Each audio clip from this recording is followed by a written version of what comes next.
Veamos los métodos de endurecimiento superficial. Hay 4 métodos de endurecimiento superficial: el tratamiento mecánico, el tratamiento químico, el tratamiento termoquímico y el temple superficial. Veamos cada uno de ellos. Con respecto al tratamiento mecánico, se refiere a todos los tratamientos que produzcan deformación en la superficie. Podría ser una laminación, un refilado, por ejemplo. Con respecto a los tratamientos químicos, tienen que ver con hacer reaccionar la superficie del material con una atmósfera cuyos productos de la reacción resulten productos duros. El tratamiento termoquímico, donde además de una reacción química se necesita un aporte de temperatura en el material. Y los temples superficiales, que es de lo que nos vamos a ocupar en este momento. El temple superficial consiste en producir un temple localizado solo en la superficie de las piezas. Los motivos que justifican el temple superficial suelen ser dificultad para tratar piezas grandes en el horno, de modo tal de que la pieza no entre en un horno y en lugar de templar toda la pieza, con una infraestructura mucho más económica, puedo ir templando la superficie. La posibilidad de endurecer solo partes críticas de la pieza, por ejemplo, dientes de engranaje. A veces se necesita templar solo algunas partes de la superficie de la pieza. Mejorar la precisión dimensional de piezas, evitando el endurecimiento total. Siempre que se produce un temple de una pieza, se producen distorsiones a nivel de la red cristalina y eso puede sacar tolerancia dimensional a las piezas.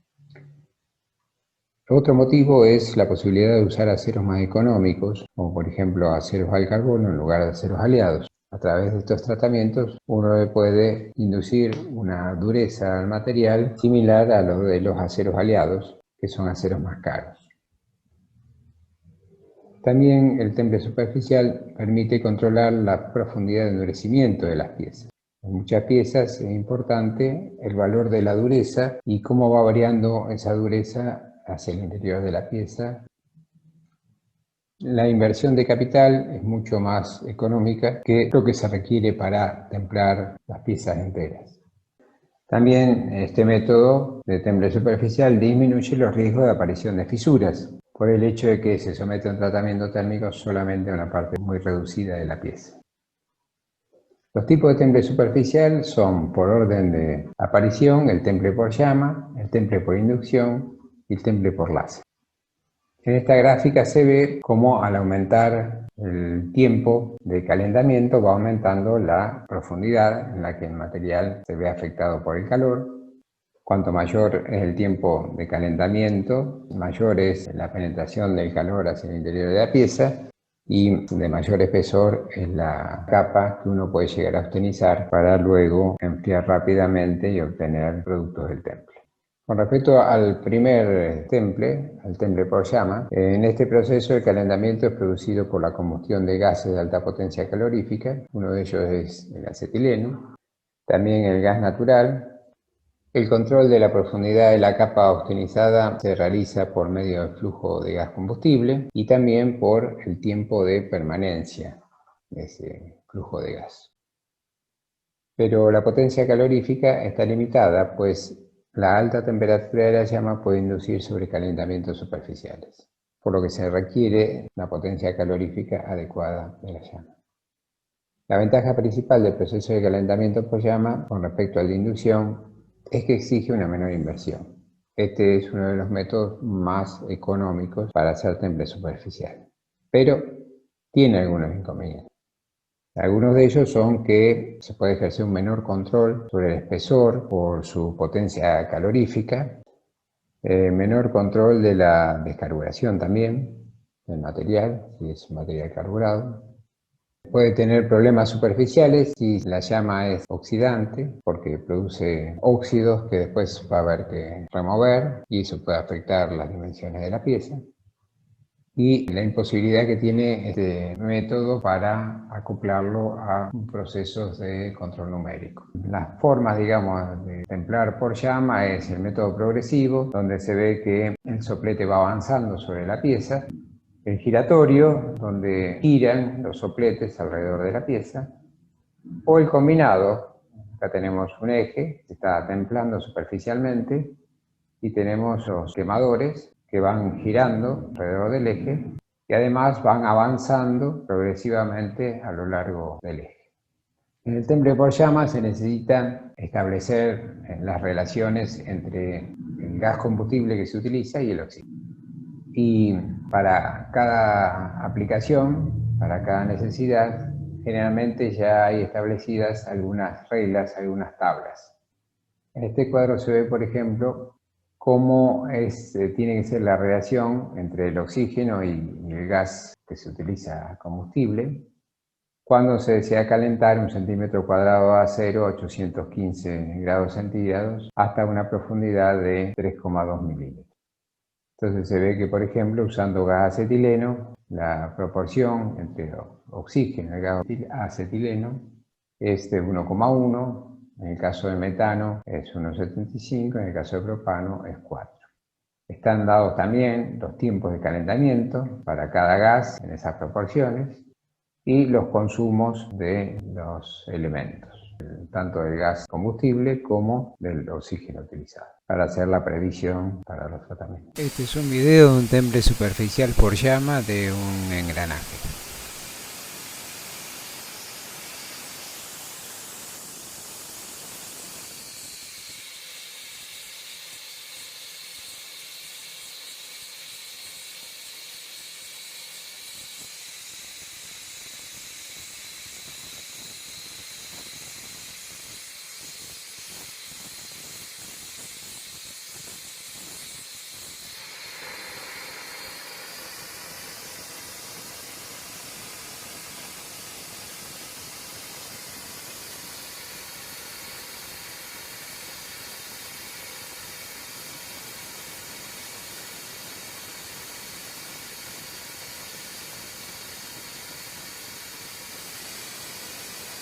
El otro método de temple es el temple por inducción. Este resultó posterior al temple por llama y es de mucha aplicación. Consiste en calentar la pieza pero por inducción electromagnética.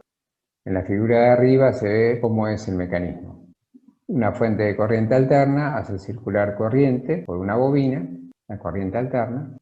Esa circulación de corriente en esa bobina produce un flujo variable y si está próximo un material ferromagnético, ese flujo variable en ese material ferromagnético induce corrientes eléctricas. Esas corrientes eléctricas, llamadas corrientes de Eddy, son las que producen el calentamiento de la pieza.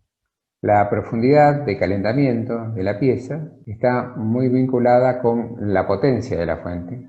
Cuanto mayor sea la capacidad de corriente que tiene esta bobina, más intensos serán los flujos y para la misma frecuencia tendré corrientes más importantes en el material que deseo calentar. Así que cuanto mayor es la potencia de esta fuente, mayor es la profundidad de calentamiento. La profundidad de calentamiento principalmente depende de la potencia de la fuente, de la superficie que estoy tratando. Cuanto mayor es la superficie que tengo aplicada esa fuente, esa bobina, menor es la profundidad de calentamiento. Y otro factor que tiene mucho que ver es la frecuencia de la fuente. Cuanto mayor es la frecuencia de oscilación de la corriente de esta fuente, mayor es la variación de flujo y las corrientes se producen más en la superficie que en el interior del material. Quiere decir de que cuanto mayor es la frecuencia de la fuente, las capitas que se calientan son de menor espesor. También depende, además de esas corrientes de Eddy, de los calentamientos que se producen en el material por la histeresis del material. Y el calentamiento que se produce en el material, debido a las corrientes de Eddy, también tiene que ver con la resistividad que tenga el material. Uno de los principales parámetros con los que se trabaja para controlar la profundidad de la capa que se va a tratar es la frecuencia y el tiempo. La frecuencia y el tiempo de tratamiento. Acá se ven algunos métodos, algunas bobinas. Acá se ve un redondo que se quiere templar superficialmente. Se lo introduce dentro de una bobina. Esto sería el corte transversal de la bobina. Y eso oscurito que se ve en la superficie del redondo sería la zona afectada por el calor. En el caso de querer calentar una superficie plana, entonces las bobinas se disponen de otra forma. Acá se ve un corte transversal de una bobina Acá abajo también tenemos temple superficial de un redondo, pero a través de una bobina múltiple o un solenoide, donde el área afectada por el calor es mayor y no es necesario, como en el primer caso, andar produciendo desplazamiento de la bobina o de la pieza. Acá se vuelve a mostrar en la figura de la izquierda un redondo, corte transversal de una bobina, la zona afectada por el calor, y después de calentar se requiere siempre un enfriamiento rápido. Así que si las piezas no son de mucho volumen, como para enfriar rápidamente la superficie, es necesario ponerla en contacto con un medio de enfriamiento severo, generalmente agua. Entonces primero se calienta y después se lo enfría con chorros de agua. Las variables que intervienen en el control de la profundidad de calentamiento son la forma de la bobina, la distancia a la que se encuentra de la pieza, la intensidad de la corriente o potencia de la fuente, la frecuencia de la fuente y el tiempo al que pongo a la pieza a la acción de la bobina. Acá se ven algunas bobinas, por ejemplo, para el temple exterior, digamos, de la superficie de ese redondo, para superficies internas, como en este caso, para superficies planas, bobinas que concentran su calentamiento en un área muy pequeña, bobinas que son directamente una sola espira para producir un calentamiento muy sectorizado en la pieza. En este cuadro se puede observar qué equipos resultan eficientes de acuerdo a la frecuencia de trabajo para distintas profundidades y secciones de pieza. Las dos columnas de la izquierda está la profundidad de endurecimiento que se pretende que va creciendo en orden descendente.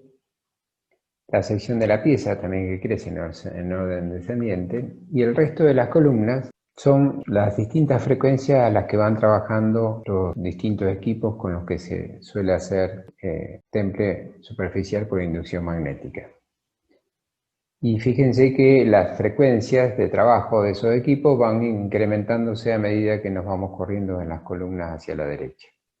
En el cuerpo de la tabla muestra qué equipos son razonables o eficientes o ineficientes o inadecuados para las distintas profundidades de calentamiento de las piezas y secciones. Fíjense, por ejemplo, que en el cuerpo de la tabla la indicación de eficiente va creciendo para frecuencias mayores en la medida en la que la profundidad de endurecimiento que se desea es menor. O sea, cuando quiero profundidades de endurecimiento pequeñas, tengo que utilizar fuentes o equipos de alta frecuencia. Cuando quiero producir endurecimiento en profundidades mayores, tengo que usar equipos de baja frecuencia. En este diagrama vemos en abscisas la profundidad hacia el interior de la pieza y en ordenadas la dureza. Como se ve con la línea azul, se ve la dureza inicial de la pieza. Luego un tratamiento de temple superficial por inducción, los perfiles de endurecimiento son los que se muestran con las líneas verde y amarilla. Como se ve, la línea amarilla responde a una frecuencia alta, al uso de equipos de frecuencia alta, y la línea verde a la de uso de equipos de frecuencia baja. Eso muestra cómo la dureza ha penetrado más hacia el interior del material con equipos de frecuencia baja y ha penetrado menos con el uso de equipos de frecuencia alta. Las zonas sombreadas son los campos de oscilación de dureza según factores tales como conveniencia, mayor o menor espesor de la capa templada, la clase de acero y el estado inicial del acero, y también la geometría que sea más o menos favorable para el temple superficial por inducción. En esta fotografía se ve un rodillo de gran longitud que se está templando superficialmente. Como ven, si uno tuviera que templar un rodillo como ese en un horno necesitaría un equipo muy grande. Sin embargo, como se ve, con una pequeña bobina se la va desplazando a lo largo del rodillo, de modo de ir calentando la superficie, eso que se ve rojo, ese aro rojo, es que la superficie del material ha alcanzado la temperatura de autorización. Y atrás viene un rocío de agua para enfriar rápidamente. Como se ve el cambio de color del rodillo, la bobina va avanzando hacia la derecha porque la parte oscura, ya oxidada por el tratamiento térmico en una atmósfera no controlada, le cambió el color a la superficie del rodillo. En la parte de la derecha, que todavía no está tratada, todavía se ve el brillo del maquinado. En esta fotografía se ve una especie de rueda de ferrocarril que se le está templando la superficie que va en contacto con los rieles. Ahí se ve la forma de la bobina y se va haciendo girar la rueda para que el calentamiento sea homogéneo, y una vez que está, como se ve ahí, ya a temperatura de ostenización, se la sumerge en un fluido refrigerante. Acá se ve el tratamiento de una superficie plana. Ahí se ve, digamos, medio lejos la bobina acoplada a un sistema de control numérico. Esto se va haciendo de forma automática. Y cómo viene avanzando esa bobina a lo largo de la superficie de ese material. Acá se está templando los dientes de engranaje. Fíjense que el dispositivo es muy pequeño. Por supuesto está acoplado a un brazo robótico y a un equipo de control numérico, pero la bobina es muy pequeña, que se va paseando por cada uno de los dientes, acompañada del chorro de fluido refrigerante. Acá se ve como, por ejemplo, esa rueda ya a temperatura está próxima a sumergirla en ese fluido refrigerante.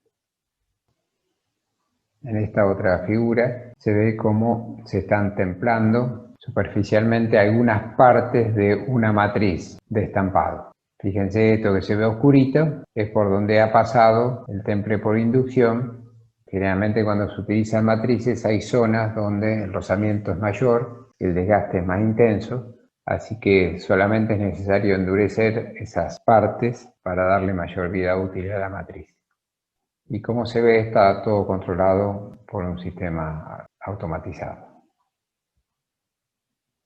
Acá se está haciendo lo propio con otra matriz. En esta parte se ve donde está el chorro de agua y se está trabajando.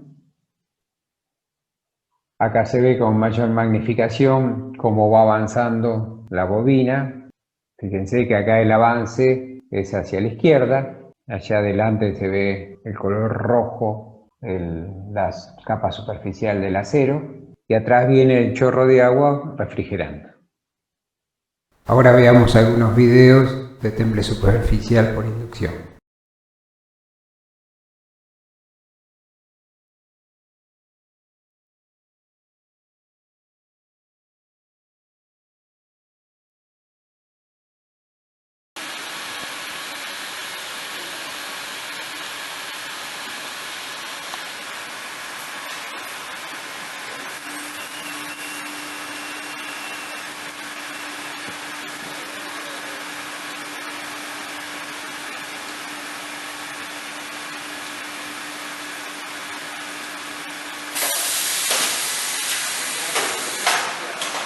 The part.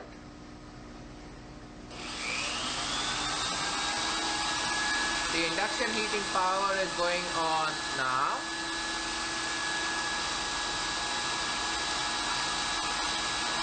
Now off and quench.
El tercer método de temple superficial es por el método de láser, utilizando láser industrializado, que es capaz de generar energía a una única longitud de onda y tiene la propiedad, es capaz de concentrar esa energía en un rayo de muy baja divergencia. Esto permite focalizar alta energía en pequeñas áreas, lo que hace muy apropiado para el endurecimiento por optimización puntual. Y además tiene la ventaja de que, como se pueden calentar superficies muy pequeñas, en general uno se ahorra el sistema de enfriamiento, porque directamente, si las piezas son de dimensiones considerables, el resto de la pieza es la que se encarga de traer el calor rápidamente de ese sector tan pequeño. En la figura se ve cómo se está templando un borde de una matriz con forma de aro. Lo azul es el equipo láser y ahí se ve cómo ilumina justo en el borde de la matriz para solamente templar ese borde, que seguramente se debe tratar de algún embutido y debe ser la parte que está sometida a mayor desgaste. El resto es un brazo robótico conectado a un sistema de control numérico. Acá se ve cómo se está templando también la cremallera. Fíjense que el área que abarca es muy pequeña, no se ve que se esté utilizando ningún otro medio refrigerante más que el resto de la pieza. Se suele usar temple superficial también en algunas áreas críticas de algunos autopartes de carrocería, por ejemplo, para darle mayor dureza en algunas partes. Veamos ahora algunos videos de temple superficial por láser.